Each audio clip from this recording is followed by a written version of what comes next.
Hey, Richard Jones coming to you here. I wanted to give you a little explanation about how to use our Advent devotional.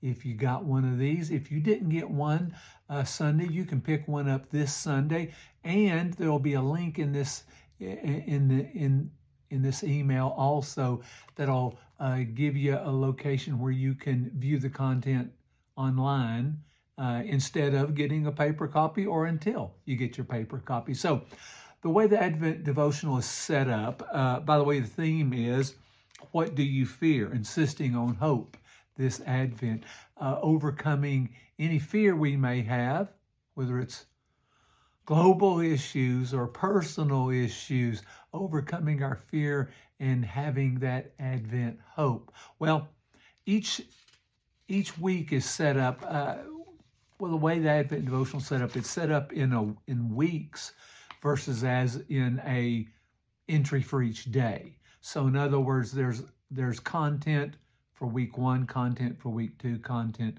for week 3. And then you use that content throughout the days of that week as you decide to. And I'll give you some suggestions. That's what this video is for. So in the front of the devotional, on page, let's say, it's called pages 1 and 2, is this page which says prompts for reflection.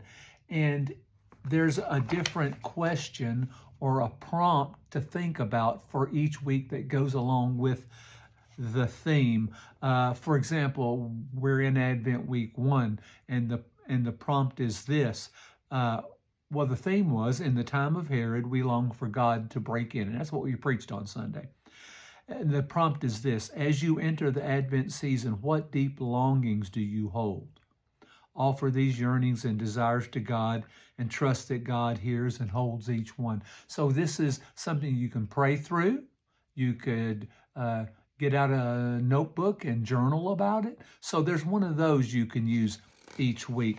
And then as you turn into the first week, there's a poem that goes with the theme here, and there's our hymn that we sang that Sunday right there. And these hymns are all to the tunes of traditional Advent and Christmas songs, like this one, In the Time of Herod, is to the tune of In the Bleak Midwinter.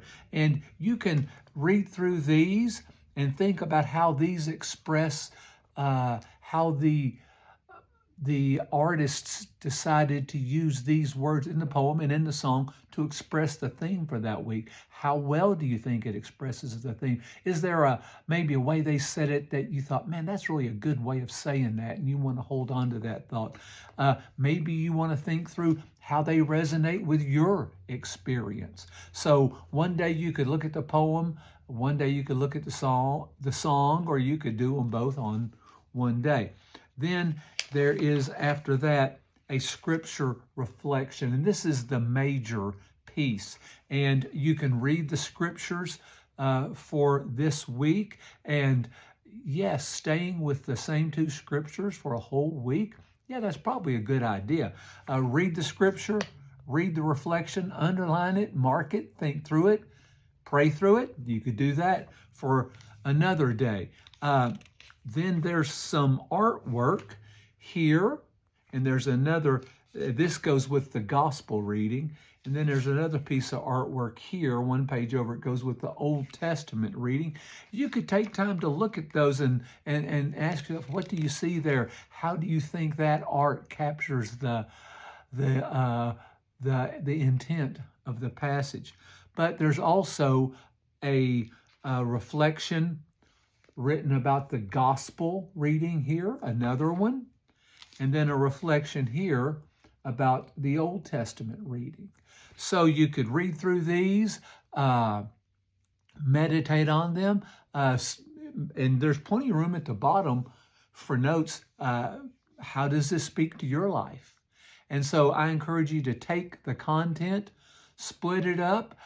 If you work through all the content in the devotional guide and there's still a week left, just go back each day and read and meditate on the scriptures.